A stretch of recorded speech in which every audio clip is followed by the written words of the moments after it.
I never imagined my love story would shatter like this. Standing behind the door, I heard my fiancé Riker's voice, but he was saying something else entirely. After the wedding, I'm leaving him. Just need to wait a little longer. My heart stopped. What was this? I came here to surprise him with flowers, and this betrayal? My breath caught as if someone had placed a stone on my chest. I looked down at the fresh roses clutched in my hands, the flowers Riker loved most.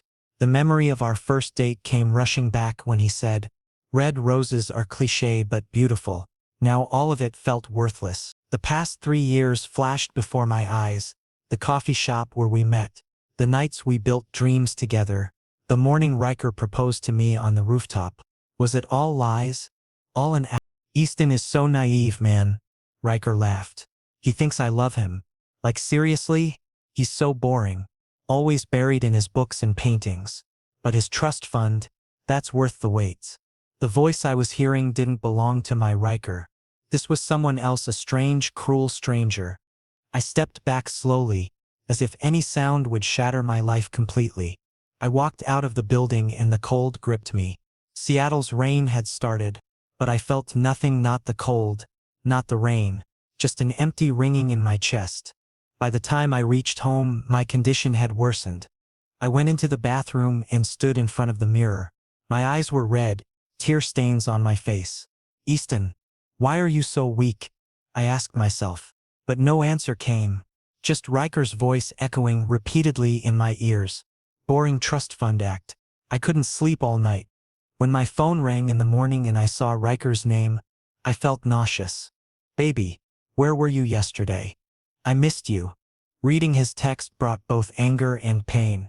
This person, was he playing this drama so easily? I put the phone down and looked out the window. Life wasn't the same anymore. The shower water felt scalding against my skin, but I stood there anyway, letting it burn. Maybe the physical pain would distract from the emotional wreckage inside me. I watched the water swirl down the drain and wondered if my entire relationship was disappearing just as easily. 3 years of anniversaries, inside jokes, shared playlists, and future plans. Gone. Erased by one overheard conversation. I got dressed mechanically, button after button, sock after sock. My hands moved on autopilot, while my brain replayed the scene. Had there been signs? Moments I ignored because I was too blinded by love? I thought about the times Riker insisted on separate bank accounts, how he always wanted to know about my family's investments, the way he'd gotten unusually interested when my uncle mentioned the inheritance clause. God, I was such an idiot. My phone buzzed again. Another text from Riker. Can't wait to see you tonight. Love you so much. The words that once made my heart flutter now twisted like a knife. How could he type those words so easily? How could he smile at me, kiss me, hold me, all while planning his exit strategy? I grabbed my jacket and left the apartment. The rain had stopped, but the streets were still wet, reflecting the gray sky above. Seattle mornings usually energized me, but today everything felt muted, like someone had turned down the saturation on my life. I walked aimlessly, my feet carrying me through familiar streets that now felt foreign. A homeless man on the corner asked for change. I gave him a 20. He looked shocked, started to thank me profusely, but I just walked away. Money. That's what this all came down to, wasn't it? Riker didn't see a partner when he looked at me. He saw a bank account, a meal ticket, a comfortable future that required no actual emotional investment. I found myself at Kerry Park, overlooking the city skyline. This was where Riker proposed.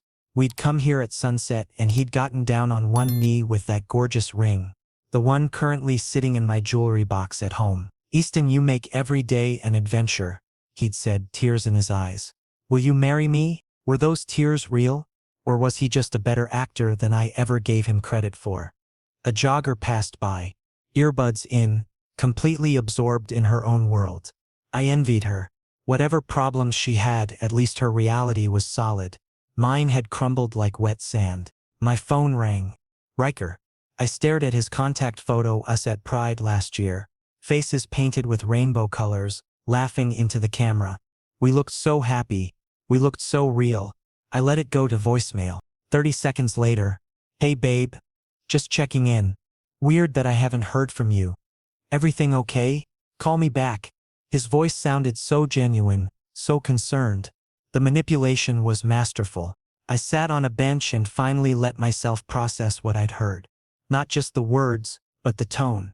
The casual cruelty, the way he laughed when calling me boring.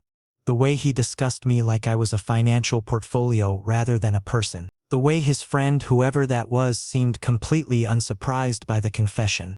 How long had people known? How many of our friends were actually his accomplices? Watching me play the fool, my chest tightened with a fresh wave of humiliation.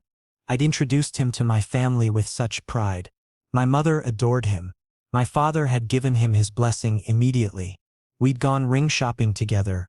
Or rather, I thought we had. Now I wondered if he'd calculated the cost, weighing the expense of the ring against the eventual payout. A text from my best friend Cole appeared. "Brunch this weekend? Haven't seen you in forever." I almost laughed. Forever. We had forever planned, Riker and I. The wedding was in 6 weeks. Invitations had been sent. The venue was booked.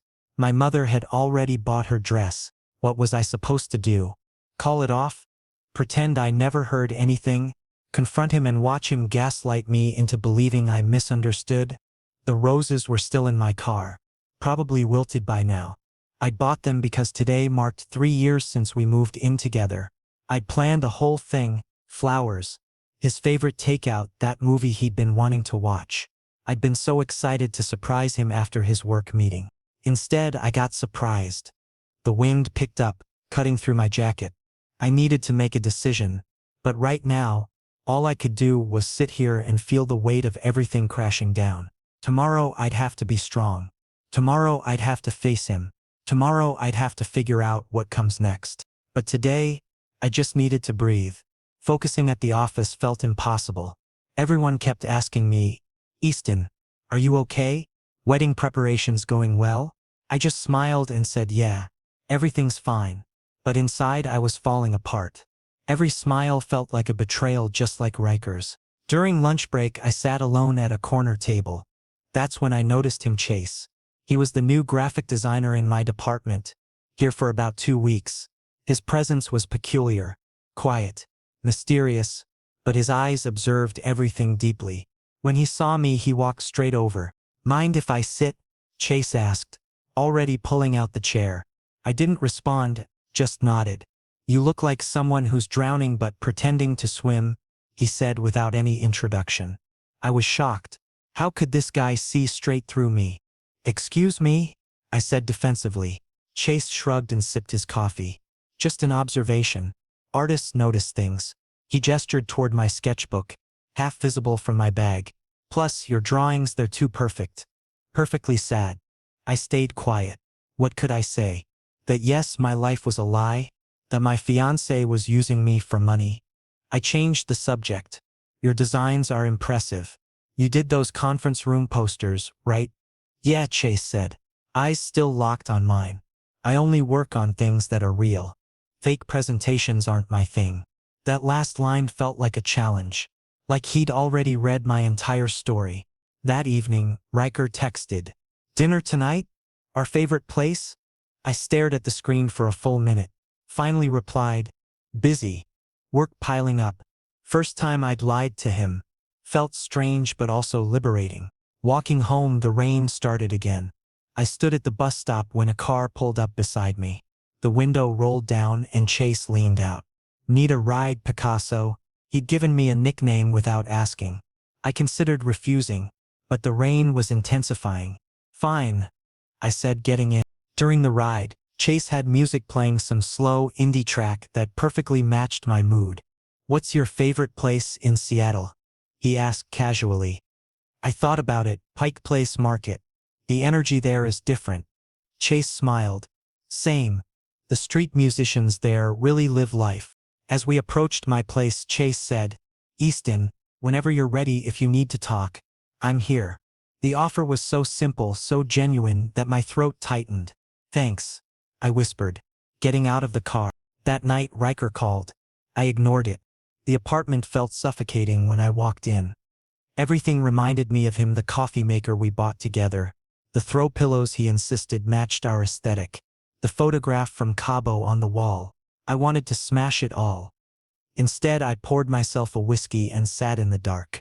My phone lit up with another message from Riker. Why are you being weird? Did I do something? The audacity. The sheer audacity of this man to pretend confusion when he was the architect of this entire deception. I typed and deleted responses for 20 minutes. You know what you did? Delete. I heard you. Delete. How could you? Delete. Finally, I just turned my phone face down and finished my drink. Sleep came in fragments. I doze off, then jolt awake, remembering different moments with Riker and analyzing them through this new lens. The time he suggested I update my life insurance was that preparation. When he befriended my wealthy cousin Marcus. Strategy. Every memory was contaminated now. Morning came too quickly. I dragged myself to the office, functioning on 3 hours of sleep and spite. My reflection in the elevator mirror looked haunted. Good. That's how I felt. Chase was at his desk when I arrived. Headphones on, designing something colorful and alive. When he saw me, he pulled one earbud out. Coffee? He asked, holding up an extra cup. Got you the dark roast. Figured you'd need it. How did you know? I started. Your eyes. They tell stories. He handed me the cup. Our fingers brushed briefly. The coffee was exactly how I liked it. We didn't talk much that morning. Somehow, the silence felt more comfortable than any conversation I'd had with Riker lately. Chase just existed beside me, working on his designs while I pretended to review contracts. Every so often, he'd show me a color palette or ask my opinion on typography. At noon, my phone exploded. 7 missed calls from Riker. 3 from his mother. 1 from the wedding planner. Reality was demanding attention, and I couldn't hide forever. I stepped outside to the parking garage for privacy. My hands shook as I called Riker back. He answered on the first ring. Finally. Babe. What's going on? You're freaking me out. Come over tonight. We'll talk. Figure this out together.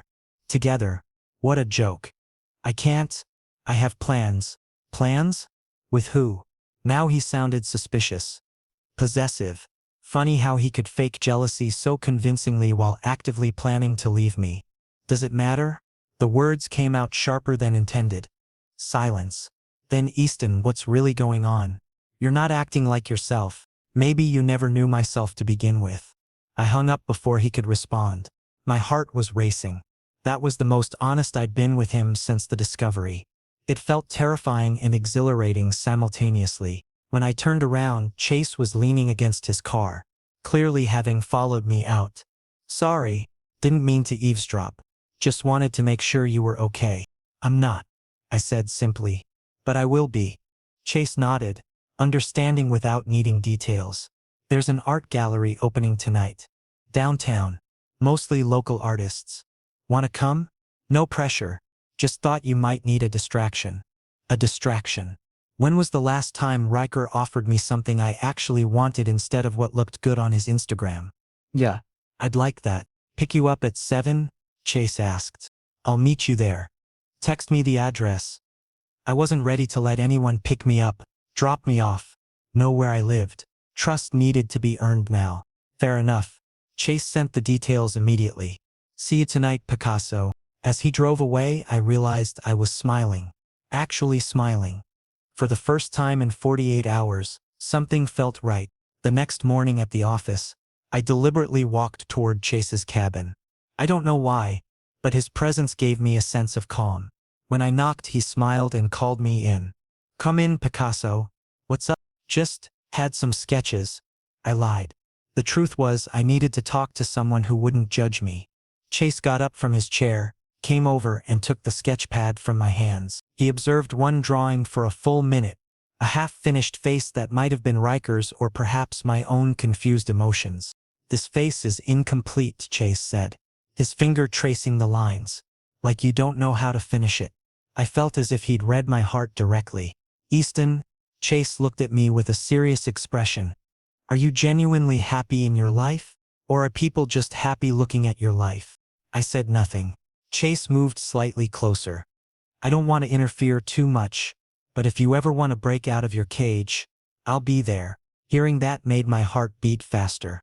What was happening? I was engaged to Riker. Yet Chase's words awakened something different inside me. That afternoon, I finally gathered the courage to call Riker. Riker, we need to talk, he replied carelessly. Sure, baby. What's up? Getting cold feet before the wedding? He was laughing, completely carefree, as if he'd done nothing wrong. Riker, I saw you that day, outside your office. Dead silence. Then he said with fake surprise, What? Baby, what did you see? I stated directly, you said you'd leave me after the wedding, that you're doing this act for the trust fund. The phone line went completely silent. Seconds felt like hours. Then Riker spoke in an apologetic tone, obviously scripted. Easton, baby, that was just a joke. I was messing around with my friend. You took it so seriously. A joke? My hand was trembling. You think making a fool of me is a joke? 3 years, Riker. I trusted you for 3 years. Easton, please. You're overreacting. I love you. The wedding is in a few days. Everything's planned. You're doubting this now? His voice carried frustration with an underlying layer of manipulation. I hung up.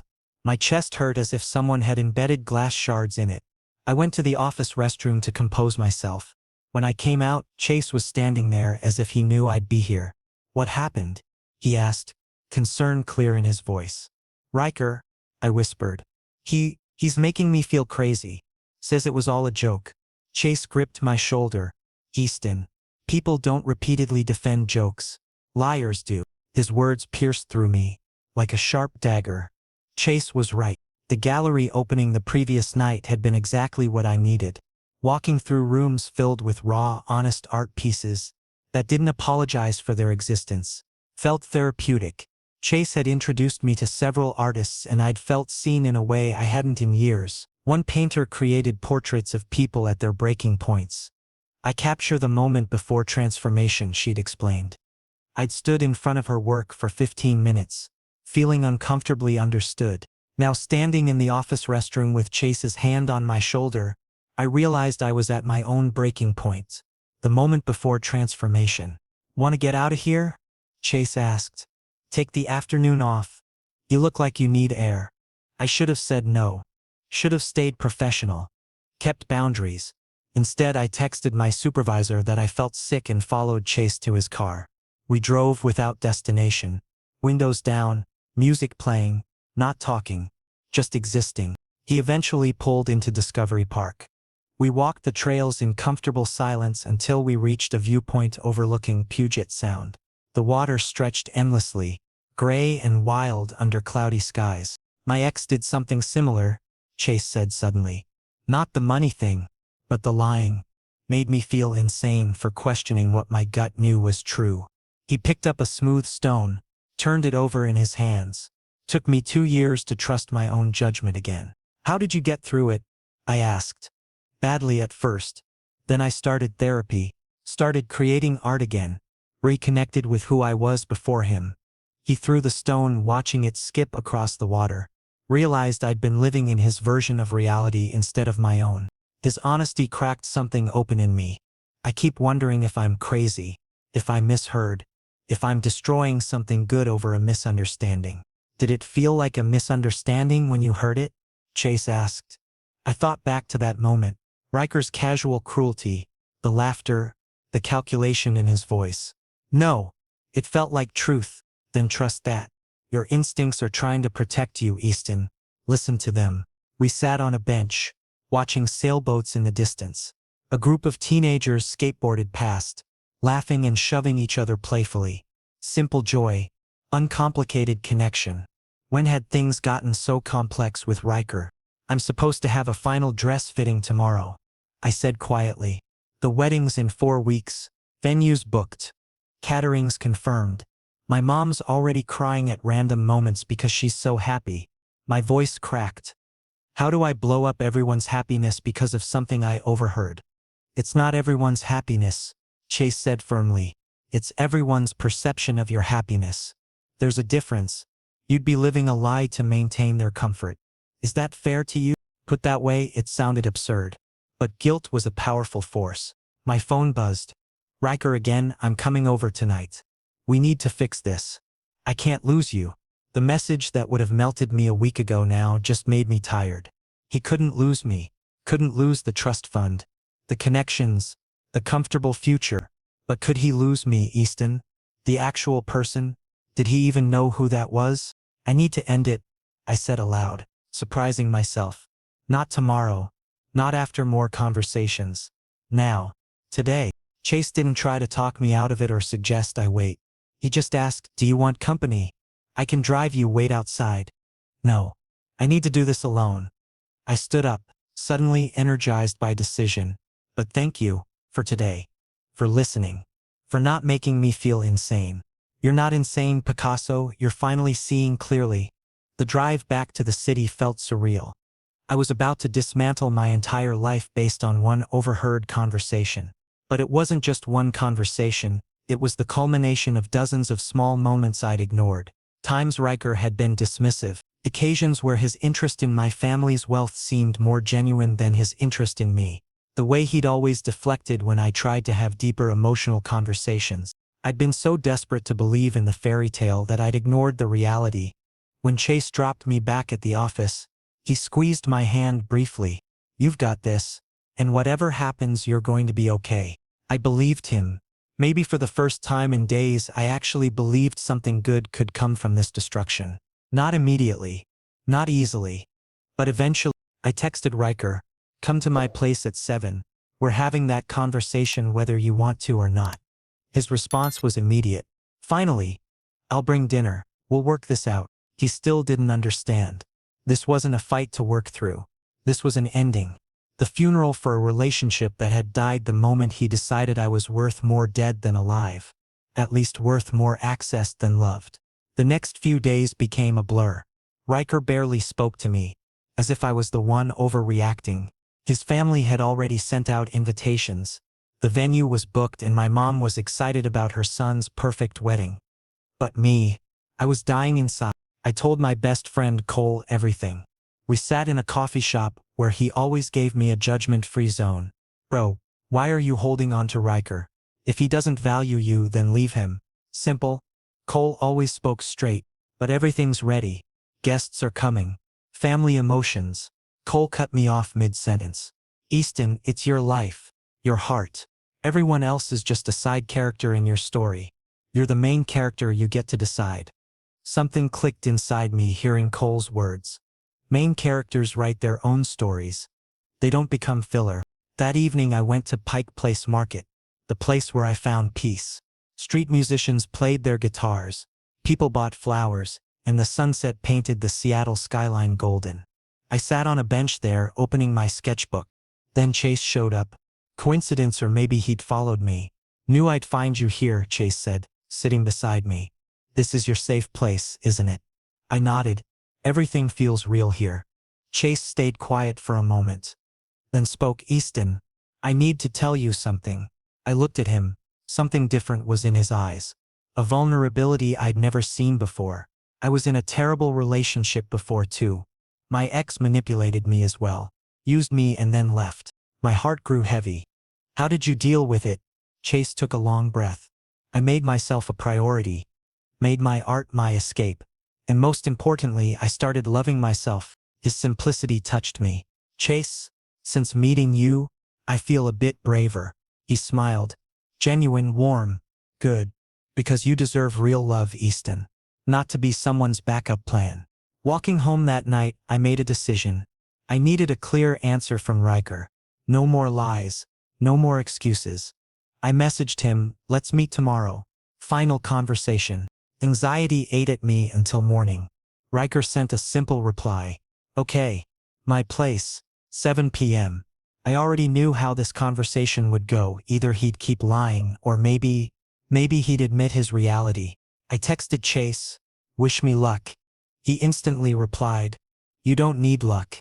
You need courage. And you already have that." Arriving at Riker's condo at 7, my heartbeat was racing. I knocked on the door and Riker opened it, with his usual charming smile. "Hey baby. Come in." But now that smile looked fake. "Riker, let's talk straight," I said. As soon as I entered. "Easton. Please."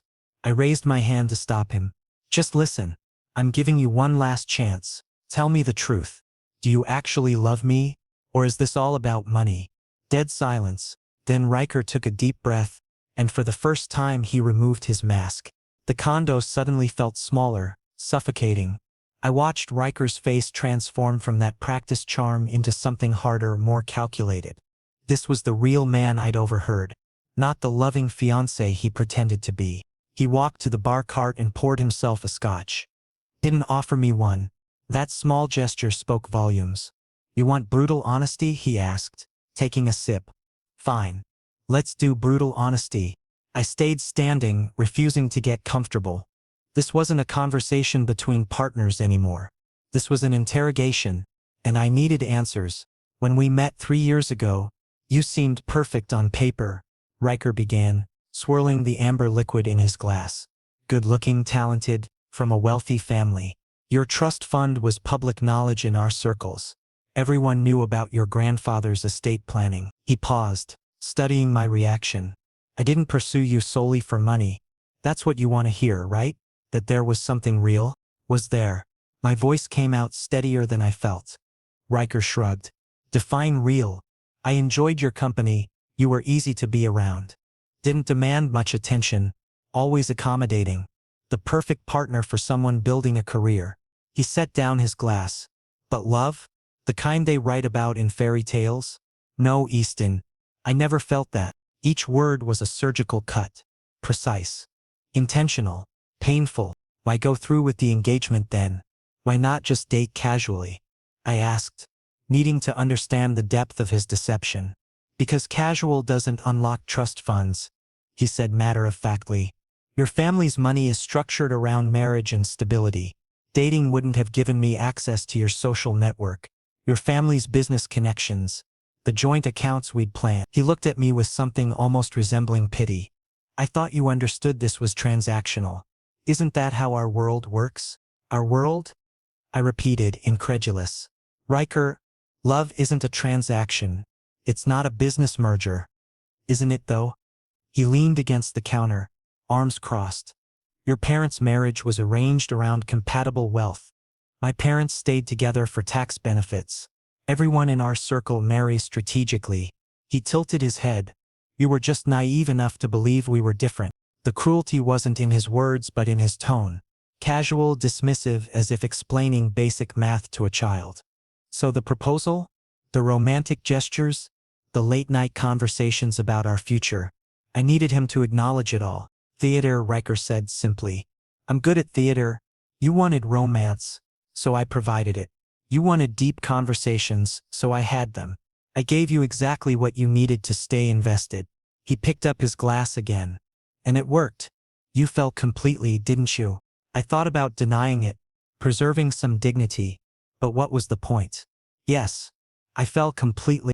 I know. He almost smiled. That was the easiest part. You're a romantic, Easton. You wanted to believe in us so badly that you ignored every red flag. The separate finances I insisted us. The way I always deflected when you wanted to discuss deeper emotional intimacy. How I kept our social lives separate from my business network. He was right. I had ignored all of it, desperate to maintain the illusion of perfect love. The conversation I overheard about leaving after the wedding. When were you planning to do it? I asked.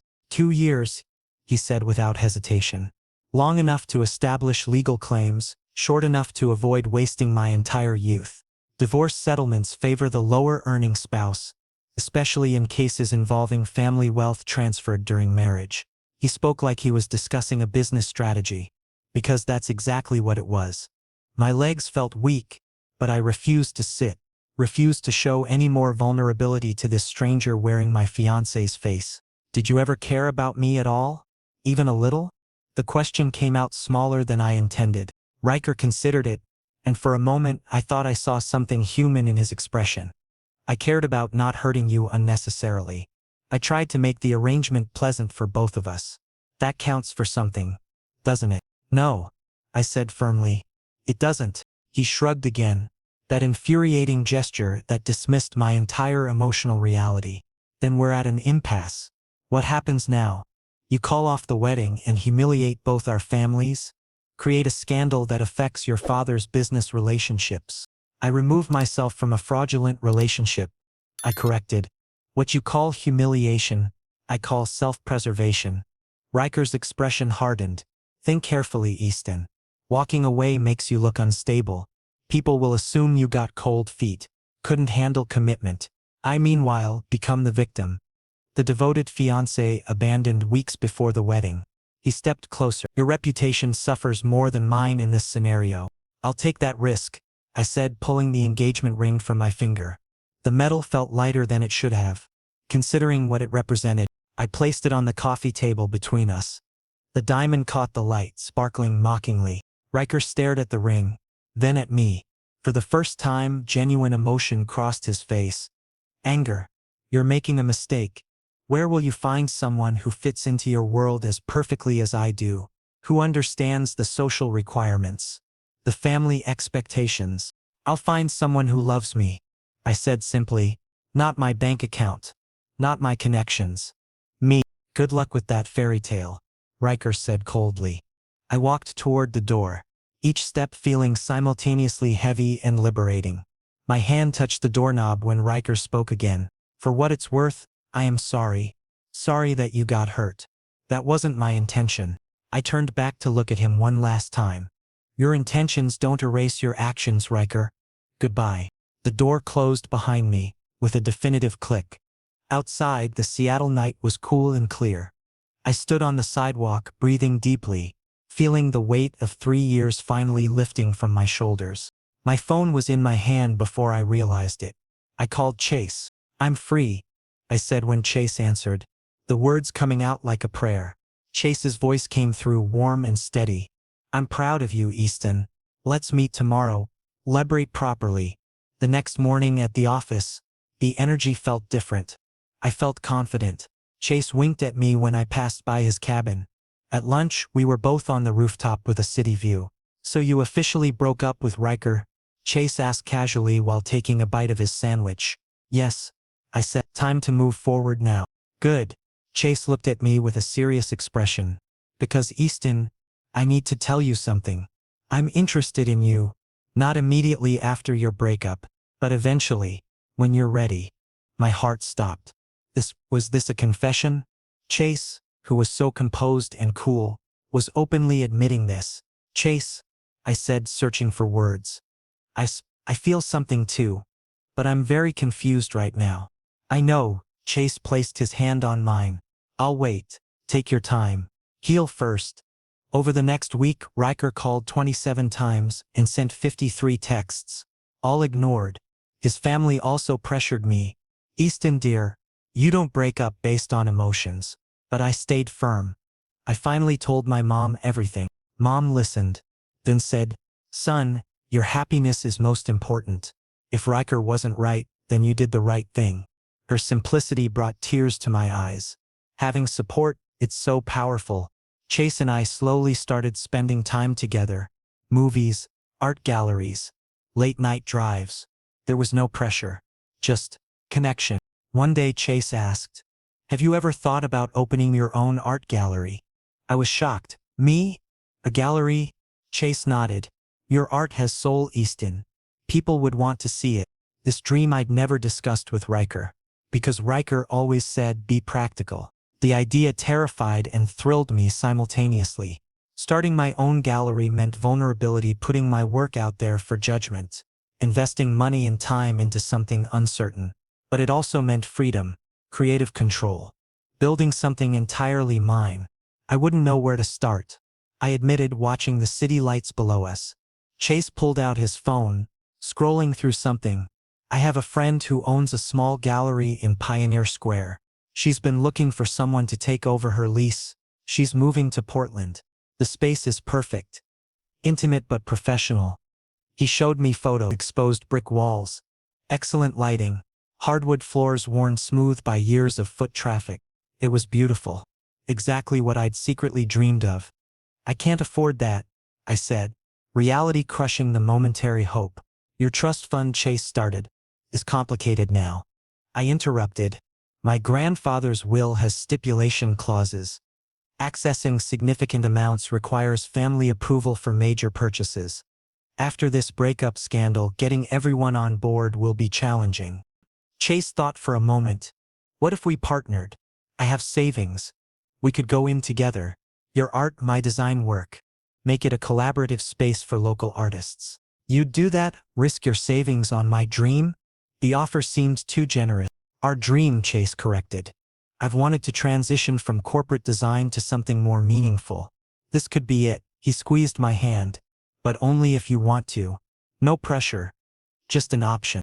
I looked at the city sprawled before us. Lights twinkling like possibilities. For 3 years I'd molded myself around Riker's vision of who I should be. Practical. Conservative. Safe. What if I chose something different this time? Something brave? Let's do it, I said, surprised by my own certainty. Let's build something real. Chase's smile lit up his entire face. Yeah. I laughed, feeling genuinely happy for the first time in weeks. Let's create something beautiful. We spent the next few days planning. Chase arranged a meeting with his friend Margot, the current gallery owner. She was a vibrant woman in her 50s with paint-stained hands and infectious enthusiasm. The space has good bones, Margot explained, walking us through. Needs some updating, but nothing structural. The location is prime. Lots of foot traffic, close to other galleries and that new coffee shop everyone loves. She looked at me directly. Chase says you're talented. I'll need to see your portfolio before I agree to hand over my lease. The next evening, I brought my sketchbooks and paintings to her studio. Margot examined each piece silently, occasionally adjusting her glasses or making small humming sounds. The wait was excruciating. Finally, she closed the last sketchbook and looked at me.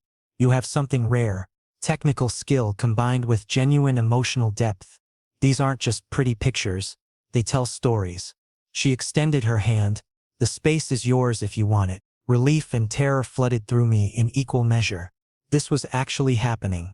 Cole threw me a small celebration dinner at his apartment. Just close friends, pizza and wine. To Easton he toasted, raising his glass. For finally choosing himself. Everyone cheered. I caught Chase's eye across the room. He was standing by the window, backlit by the city, looking at me with such open affection that my breath caught.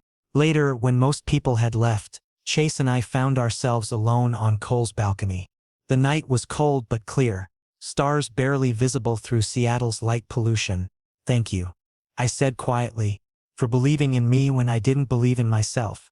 You always had it in you, Chase replied. You just needed permission to access it. He turned to face me fully. Easton, I meant what I said about waiting, about taking things slow, but I need you to know when you're ready. I'm all in, completely. The honesty in his voice made my chest tight. What if I'm too damaged? What if Riker broke something in me that can't be fixed? Then we'll work with the broken pieces, Chase said simply. Make something even more beautiful from them. That's what artists do, right? I'd spent so much time trying to be perfect for Riker, the ideal partner, the uncomplicated boyfriend, the easy companion. With Chase I didn't feel that pressure. He saw my cracks and wasn't trying to smooth them over or pretend they didn't exist. I'm not ready yet, I said honestly. But I want to be, eventually. Eventually works for me, Chase said, and pulled me into a hug. It wasn't romantic, just comforting, safe, real. My phone buzzed. A text from Ryker. I heard about the gallery. Hope you fail. I showed it to Chase, who took my phone and blocked the number without asking permission. There. Now you can move forward without his poison. That simple action, protective without being controlling, showed me more care than Riker had in 3 years. Let's get out of here, Chase suggested. Take a drive. Clear your head. We drove with the windows down despite the cold, music playing softly, not talking much, just existing together. He took us to Cary Park, the overlook where Riker had proposed. I thought being here might hurt, might bring back painful memories. Instead, I felt nothing. The place was just a viewpoint now, stripped of its previous significance. Riker no longer had power over my favorite spots. My memories, my future. New memories. I said aloud. New memories, Chase agreed, understanding without needing explanation. We stood there watching the city breathe, and I realized something important. Healing wasn't linear, wasn't quick. and wouldn't happen on anyone else's timeline. But it was happening. Slowly. Surely. And I wasn't alone in it.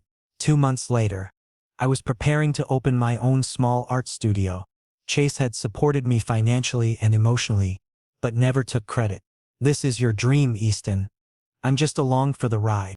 Opening night brought many people. Cole, my family, some office colleagues.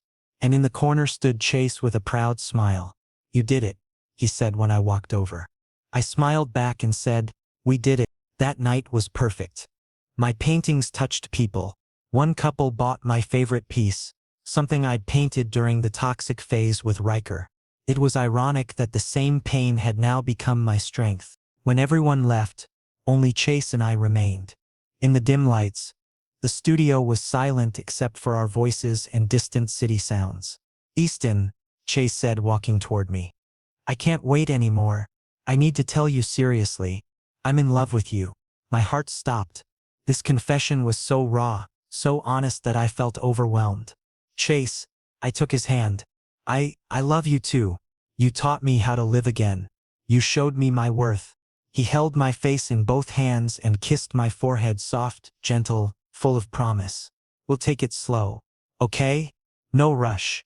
Just real, I repeated, and for the first time felt like I was writing my life's real story.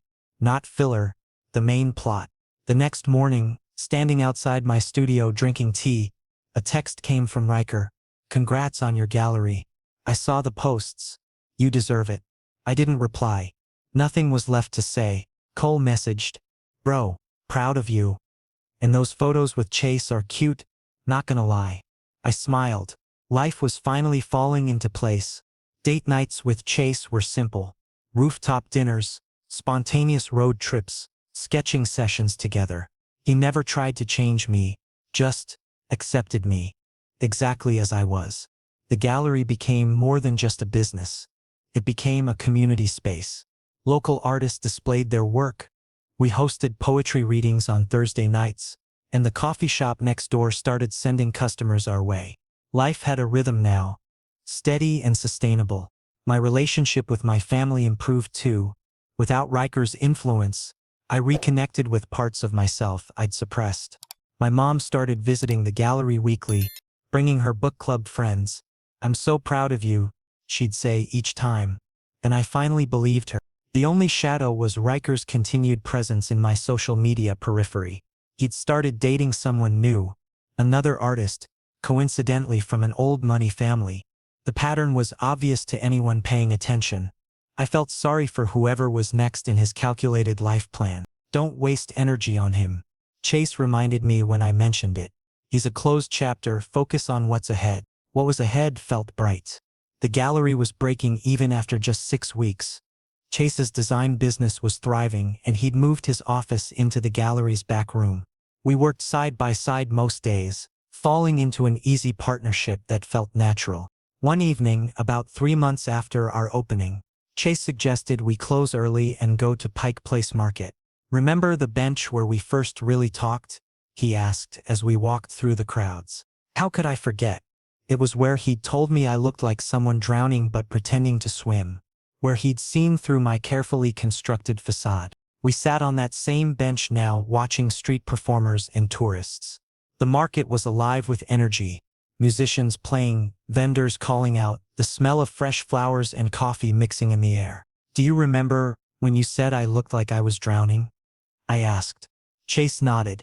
You were, but look at you now. You're not just swimming, you're thriving. Because of you, I said softly. Because of you, he corrected. I just reminded you that you could swim. You did the actual work. A violin player nearby started performing a hauntingly beautiful melody. People stopped to listen, dropping bills in his open case. The music filled the space around us, sad and hopeful simultaneously. Easton, Chase said, turning to face me fully. What do you see in the future? I thought about it carefully. I see the studio growing. Maybe a small house someday. Definitely 2 dogs, and endless art supplies. I paused. I see partnership. Real partnership. Where we build each other up instead of one person diminishing the other. That sounds perfect, Chase said, and kissed me. Slow, deep, honest. Like sealing a promise that would last forever. The kiss tasted like possibility. Like healing. Like home. When we finally pulled apart, the violin player had finished his song. Applause rippled through the small crowd that had gathered, life moving around us while we created our own moment within it. I want to tell you something, I said, feeling brave. When Riker left, I thought I was broken, that I'd never trust anyone again. But you showed me that I wasn't broken, just with the wrong person. Love isn't supposed to hurt, Chase said. It's supposed to feel like this, easy, comfortable, like coming home. We sat there as the sun set over Elliott Bay, painting the sky in shades of orange and pink.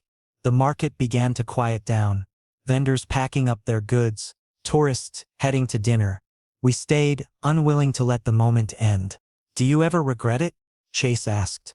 Calling off the wedding? The drama it caused? Not for a second, I answered truthfully. Best decision I ever made. I leaned my head on his shoulder.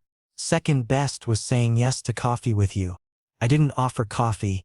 I offered a ride in the rain, Chase corrected with a laugh. Same difference. Point is, I said yes. As darkness fell over Seattle, we walked back to the gallery hand in hand. The city lights reflected off wet pavement from an earlier rain shower. Everything felt clean, new, possible. Inside the studio, Chase pulled me close. I love you, he said again. Like he couldn't say it enough.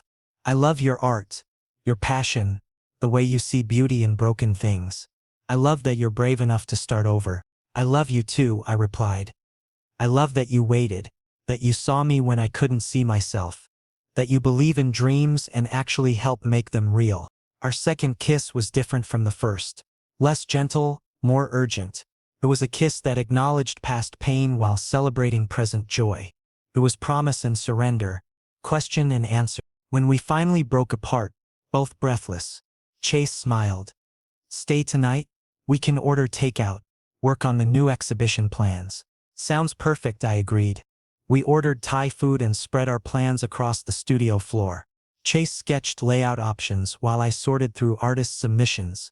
It was domestic and creative simultaneously. Exactly the balance I'd always wanted but never had with Riker. Around midnight, exhausted and happy, we lay on the floor looking up at the exposed ceiling beams. This is it, I said quietly. This is what love should feel like. Yeah, Chase agreed, finding my hand in the darkness. This is exactly what it should feel like. Outside, Seattle continued its night rhythm. But inside our small studio, we'd created something precious. A space where art and love coexisted, where past pain transformed into present strength, where two people chose each other freely and completely. Riker's voice had finally stopped echoing. In its place was Chase's laughter, the sound of my paintbrush on canvas, and our shared dreams creating their own beautiful noise.